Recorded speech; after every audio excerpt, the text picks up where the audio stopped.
Hi everyone, so good evening. Welcome back to my YouTube channel. I hope you all are doing great and I'm also fine. So today's topic about types of tablet coating. तो पिछले topic में आप सभी लोगों ने देखा कि हमने कोटिंग जो चैप्टर है वो स्टार्ट किया है।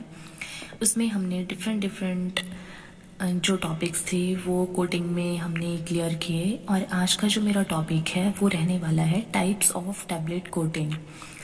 वैसे तो आपकी जो टैबलेट कोटिंग है वो डिफरेंट टाइप्स की है, बट हम जो डिस्कशन करेंगे वो करेंगे सिर्फ दो कोटिंग के बारे में, जिसमें से आपकी फर्स्ट है फिल्म कोटिंग एंड सेकंड है एंटेरी कोटिंग। जो आपकी शुगर कोटिंग टैबलेट है उसकी मैंने एक सेपरेट वीडियो बनाया हुआ है पूरा, कैसे आप शुगर कोटिंग करते हो और क्यों हम शुगर कोटिंग करते हैं। तो आप वो वीडियो मैं डिस्क्रिप्शन में लिंक डाल दूंगी, वहाँ से आप लोग देख लेना। एंड अब हम स्टार्ट करेंगे फिल्म कोटिंग से। तो जो आपकी फिल्म कोटिंग जो टैबलेट होती है, फिल्म कोटिंग टैबलेट एक थिन लेयर ऑफ पॉलीमर से आपकी कोटिंग की जाती है। वो बिल्कुल थिन लेयर होती है आपके पॉलीमर की, उसको आप फिल्म फॉर्मर भी बोलते हो। और उसमें हम डिफरेंट टाइप्स के पॉलीमर यूज़ करते हैं, जैसे आपका HPMC हो गया, आपका HPC हो गया। ये सारे आपके फिल्म फॉर्मर हैं, जो पॉलीमर हैं। और जो आपकी फिल्म कोटिंग होती है, फिल्म कोटिंग हम 1 to 5% फिल्म कोट करते हैं आपके टैबलेट के ऊपर as compare to sugar coating में ज़्यादा परसेंटेज, मतलब वेट गेन ज़्यादा करना पड़ता है उसमें। एंड अगर मैं बात करूँ आपके एंटेरी कोटिंग की, तो एंटेरी कोटिंग में भी हम वैसे ही हमें वेट गेन ज़्यादा करना पड़ता है, वेट गेन उसमें ज़्यादा होता है।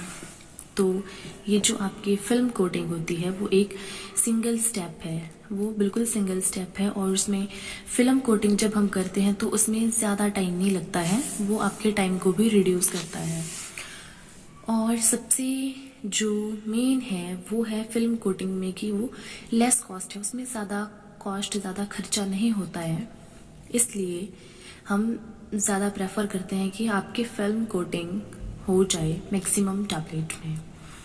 एंड अगर अब मैं बात करती हूँ एंटेरिक कोटिंग की, तो जो आपकी एंटेरिक कोटिंग टैबलेट्स होती हैं, एंटेरिक कोटिंग टैबलेट के बारे में सबसे पहले तो आपको ये पता होना चाहिए कि जो एंटेरिक कोटिंग टैबलेट होती है वो आपके इंटेस्टाइन में जाकर के डिज़ोल्व होती है, स्मॉल इंटेस्टाइन में जाके वो डिज़ोल्व होगी जो आपकी एंटेरिक कोटिंग टैबलेट होती है। और जो एंटेरिक कोटिंग टैबलेट्स होती हैं वो स्मॉल इंटेस्टाइन में जाकर के डिज़ोल्व हो, आपके स्टमक में डिज़ोल्व ना हो। क्योंकि अगर वो आपके स्टमक में वो टैबलेट डिज़ोल्व होती है तो वो आपके स्टमक में इरिटेशन कॉज कर सकती है। एंड जो एंटेरिक कोटिंग टैबलेट्स होती हैं उसमें जो हम वेट गेन करते हैं वो 10 to 15% वेट गेन करते हैं। और ये प्रोटेक्शन फ्रॉम एसिड, क्योंकि आपका जो स्टमक होता है, आपके स्टमक में HCl होता है, हाइड्रोक्लोरिक एसिड होता है, HCl होता है आपके स्टमक में। अगर आपकी जो एंटेरिक कोटिंग टैबलेट होती है वो आपके स्टमक में जाकर के डिज़ोल्व नहीं होनी चाहिए। अगर वो आपके स्टमक में जाकर के डिज़ोल्व होती है तो वो स्टमक इरिटेशन कॉज करती है। और enteric coating release in small intestine, और वो स्मॉल इंटेस्टाइन में ही डिज़ोल्व होनी चाहिए। इसका जो प्रोसीजर रहता है एंटेरिक कोटिंग टैबलेट का, एंटेरिक कोटिंग टैबलेट को सबसे पहले हम क्या करेंगे, उसको 2 आवर के लिए आप उसको रखते हैं। पहले HCl जो बफर बनाते हो, HCl जो सॉल्यूशन बनाते हो, 0.1 m का जो बनाते हो आप HCl सॉल्यूशन, उसमें पहले 2 घंटे के लिए उस टैबलेट को रखोगे। एंड देन फिर 1 घंटा आप फॉस्फेट बफर बनाओगे और फिर उस फॉस्फेट बफर में उस टैबलेट को रखोगे और देखोगे कि 1 घंटे में वो रिलीज हो जानी चाहिए। जब आप HCl में डालोगे तो आपकी टैबलेट रिलीज नहीं होनी चाहिए, बट जब आप फॉस्फेट बफर में उसको डालोगे तो आपकी जो टैबलेट है, एंटेरिक कोटिंग टैबलेट है, वो आपकी फॉस्फेट बफर में अच्छे से डिज़ोल्व हो जानी चाहिए। तो ये था आपका एंटेरिक कोटेड। अब मैं आपको बताऊंगी कि जो आपकी ये दोनों आपने पढ़ी, फिल्म कोटिंग टैबलेट और एंटेरिक कोटिंग टैबलेट, तो ये दोनों टैबलेट इसमें कौन कौन से पॉलीमर हम लोग यूज़ करते हैं।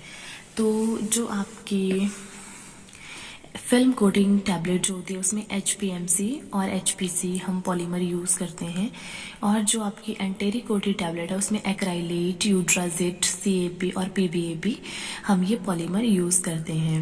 अब मैं आपको बताऊंगी कुछ स्टेप्स जो आपको पता होने चाहिए, और बहुत ही इम्पॉर्टेंट स्टेप्स हैं जो आपके बहुत काम आने वाले हैं। तो सबसे पहले जब आप कोटिंग करने जाते हो, कोटिंग में क्या क्या स्टेप्स आते हैं। सबसे पहले आता है लाइन क्लियरेंस, कि आपका जो पेन है, आपका जो कोटिंग एरिया है वो बिल्कुल क्लियर होना चाहिए, साफ सुथरा होना चाहिए। उसमें कोई और टैबलेट या ये बोल सकते हैं कुछ भी अदर जिससे कंटामिनेशन हो, वो चीज़ें आपके एरिया में अवेलेबल नहीं होनी चाहिए। या आपके पैन में कोई एग्जिस्टिंग प्रोडक्ट नहीं होना चाहिए, उसका पाउडर नहीं होना चाहिए। आपके BMR की आइडेंटिफिकेशन करेंगे, एंड देन फिर आप बनाओगे कोटिंग सॉल्यूशन।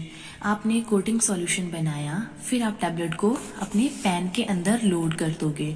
ये आप देख सकते हो, ये आपकी टैबलेट्स है पैन के अंदर लोड की हुई हैं। फिर डिडस्टिंग, डिडस्टिंग के लिए यहाँ एक पाइप लगी होती है, जो भी पाउडर उसमें उड़ता है वो पाउडर को क्या करती है, उस जो डस्ट होती है, जो पाउडर होता है, उसको शक करता रहता है। एंड देन आपको टैबलेट, वार्मिंग ऑफ टैबलेट, फिर आपको टैबलेट को क्या करना है, गर्म करना है।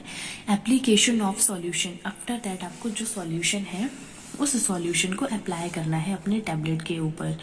मॉनिटर वेट गेन, और आपको वेट गेन वेट गेन कि आपको कितना % वेट उसके ऊपर चढ़ाना है टैबलेट के ऊपर, तो वो मॉनिटर करते रहना है। एंड देन टैबलेट ड्राइंग, फिर जब आपकी कोटिंग हो जाएगी, कोटिंग के दौरान वो जो टैबलेट है उनको ड्राई करते रहना है आपने। एंड उसके बाद हो गया कूलिंग, आपको अपनी जो टैबलेट है, फिर जब आपकी पूरी टैबलेट हो गई, उसके ऊपर वेट भी चढ़ गया, उसके बाद उन टैबलेट को ठंडे होने दो, कूलिंग करो उनके। अनलोडेड ऑफ टैबलेट, उसके बाद वो टैबलेट को अनलोड कर दो। एंड आफ्टर दैट लास्ट जो स्टेप है वो होता है यील्ड कैलकुलेशन, फिर जाकर के अपनी जो टैबलेट होती है उस टैबलेट की यील्ड कैलकुलेट करो कि कितनी यील्ड आपके टैबलेट की आ रही है। फिर इसमें कुछ स्टेप्स थे फॉर्मुलेशन ऑफ टैबलेट कोटिंग, कि आपकी जो टैबलेट कोटिंग होती है उसकी फॉर्मुलेशन कैसे करते हो। उसमें कुछ कंपोनेंट्स हैं जो बहुत इंपॉर्टेंट होते हैं, ये मैं आपको एक डिफरेंट वीडियो में भी बता दूंगी, बट आप ये देख लो। हमें टैबलेट कोटिंग के लिए क्या क्या इंपॉर्टेंट चीज़ें चाहिए होती हैं, दैट इज़ और पॉलीमर, सॉल्वेंट, प्लास्टिसाइजर, कलरेंट चाहिए, ओपेसिफायर चाहिए, एंड मिसलेनियस में बहुत सारी चीज़ें आ जाती हैं। तो ये कुछ कंपोनेंट्स होते हैं जो टैबलेट फॉर्मुलेशन में यूज़ किए जाते हैं और जो एक कोटिंग करने के लिए बहुत ज़रूरी होते हैं। सो आई होप आपको आज का वीडियो पसंद आया होगा। अगर आपको वीडियो अच्छा लगे तो वीडियो को लाइक करना, शेयर करना और चैनल को सब्सक्राइब करना ना भूलें। So thank you so much.